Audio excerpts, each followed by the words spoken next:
This case starts with a motion to reconsider probation. But here's the twist. The violation isn't drugs, theft, or violence. It's the cruise. Yep, a vacation almost sank his probation. Let's dive in. Decisions.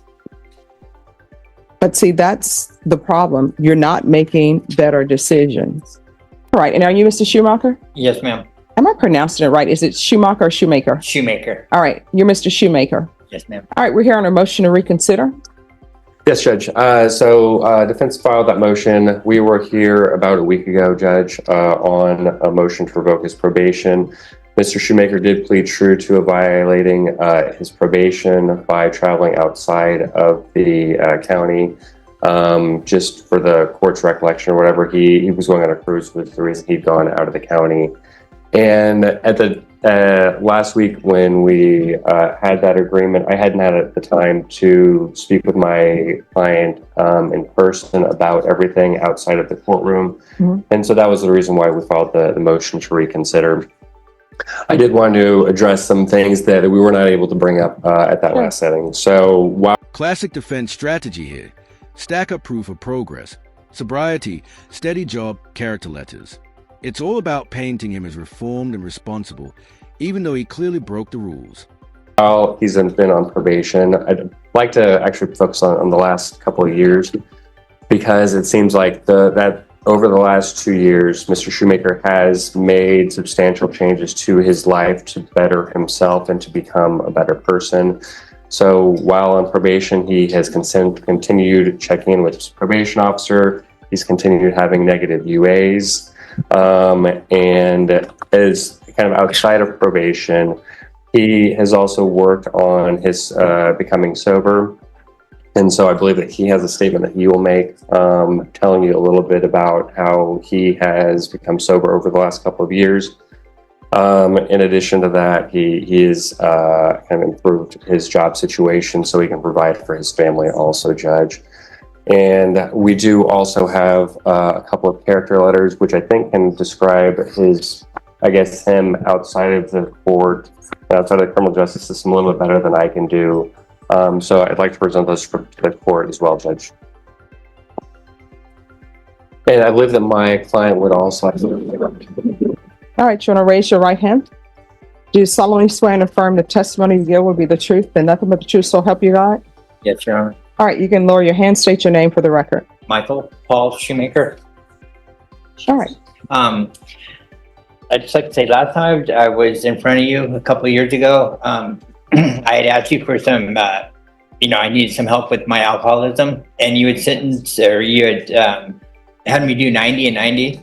And I just want to let you know I did complete that, and I have kept going on with that. So I think that... Boom. That's the moment the case cracks. No excuse, no legal justification. In probation court, silence isn't golden. It's dangerous. Judges love accountability, but they hate when you gamble with their orders. That has helped my sobriety. I'm not going to be any good if I'm behind bars as far as providing and taking care of all my responsibilities I need to out there. All right, so here's my question. Yes. Why were you not thinking of that before you disobeyed the court's orders? So I did talk to my probation officer about going on the cruise, and I gave her the time, the dates, and all that, and I never heard back from her, and I don't really have an excuse. I didn't follow the order. Probation? Yes, sir. On this case, is there notation that he talked to his probation officer about going on a cruise? All right, thank you. All right, you may continue. I'm just trying to better my life and trying to make better decisions. But see, that's the problem. You're not making better decisions. And your thought should have been that This is gold. Forgiveness versus permission. In normal life, you might get away with it. On probation, that's a one-way ticket to jail. The judge is drilling home a life or death rule for probationers. if I have not heard from probation back on my cruise, you could have came to court, probation officers here, and you could have said, hey, I sent a letter and talked to my other probation officer about going on this cruise, and I haven't had a word back. And you know what they would have done? They would have called that probation officer and they would have said, oh yeah, we're going to put that before the judge and see what she says. When you're on probation, this whole thing where it's better to ask for forgiveness than permission, that doesn't work when you're on probation. And not only did you go on a cruise or attempt to go on a cruise, they arrested you before you could go, but you were going with someone who had a protective order against you. So that's two things you did wrong. One, you were going on a cruise without the court's permission. And two, you were going on the cruise with someone that you were not supposed to be around because they had a protective order against you.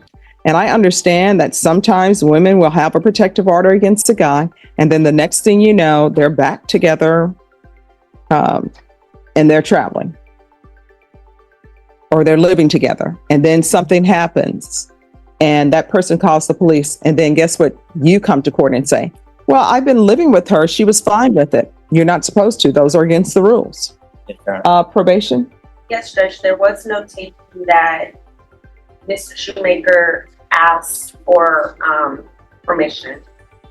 And at that time, the CSO indicated that she wanted him to become more current on his fees and enrolled in his MRT. See, and you hadn't even enrolled in your MRT, is that correct? Well, I was getting ready to enroll with MRT, and I had already gone through the list of them, and I had one picked out. And I told my probation officer, and she said to me the last time to hold off on signing up because she wanted to talk to you to see if I still needed the MRT class. So that was the last I had heard from her. She said, all right, most definitely you need the MRT because you're not making rational decisions. Correct. All right. Smart pivot by the defense. Instead of sending him to ISF, basically jail-like with structure, they are pushing for cognitive behavioral classes. Translation, less lockup, more therapy. And the state actually agrees. Any questions? Nothing to say. And Judge, I do believe that he is making better decisions than he was before. He has worked on his sobriety, and I don't know that he mentioned this, but after completing those 90 days, he did go through a sober living facility that he successfully completed. And he had been on parole, and he successfully completed parole as well. So we believe that he is making better decisions than he was before. What we're asking for is we are asking for the court to follow the original agreement. However, since this court does have concerns about his ability to make good decisions, we're asking that the court does want him to work on that or enroll in something. There is a course, a cognitive behavior course that is outside of ISF, and we asked the court to order that instead of the ISF. And what course is this? I spoke with probation about it. It's 10 classes, 20 hours. I don't have more information than that, Judge. Probation? What class is this? I believe go through CATS through. I believe it's through CATS, but it's a cognitive behavior course. It's 20 hours, and it goes for 10 weeks, and it targets the thinking errors and standing cognitive issues. Okay. Additional information indicate it develops pro-social attitudes and behaviors. Oh, okay. All right. Thank you. All right. State? Your Honor, the state would be in agreement. Previously, whenever we were here on this MTR, we did request something that was out of custody. It was 90 days, and 90 days were going to get into that. We do think that this additional requirement will be helpful. This is a cliffhanger moment. The judge lays down the 10-year sword hanging over his head. Every choice from here on out could trigger a decade behind bars. High stakes, zero margin for error. White right pointing backhand index. These 6 votes keep the pacing tight. H. All right. Thank you, State.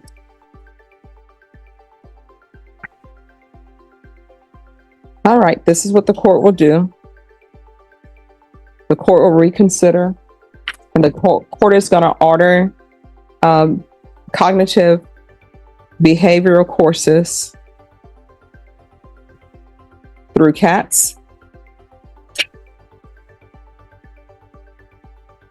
and I'll hold ISF in abeyance. Is there anything else? Nothing from the defense judge. No, let's see. All right. All right, we can go off the record. Mr. Shoemaker, Yes, ma'am. you need to start making better decisions. The Correct. state has agreed to this. You are looking at 10 years in the prison. Do you understand? Yes, Your Honor. Everything from here on out that you do, you need to ask yourself if it could potentially result in you going to prison for 10 years. If the answer is yes, you should not do it. If the answer is maybe, you should not do it. Do not do this thing with the court where you are deciding that it's better to ask for forgiveness than permission, because that doesn't work in the criminal law world. You understand? Yes, Your Honor. All right. Is there anything else you need? I don't believe so, Your Honor. All right. And here's the other thing. That person you were going on the cruise with, Yes, Your Honor. there's a protective order against that person. I mean, that person has a protective order against you. You are not allowed, even if they say, oh, we're back together, everything's going right. You're not allowed to do that. If there's a protective order, which according to what I've received, there is, you need to speak to an attorney to see about getting that lifted if that person wants it lifted. But you are not allowed to be around that person. Do you understand? Yes, Your Honor. All right. Thank you. Thanks, Judge. Thank you. You're welcome.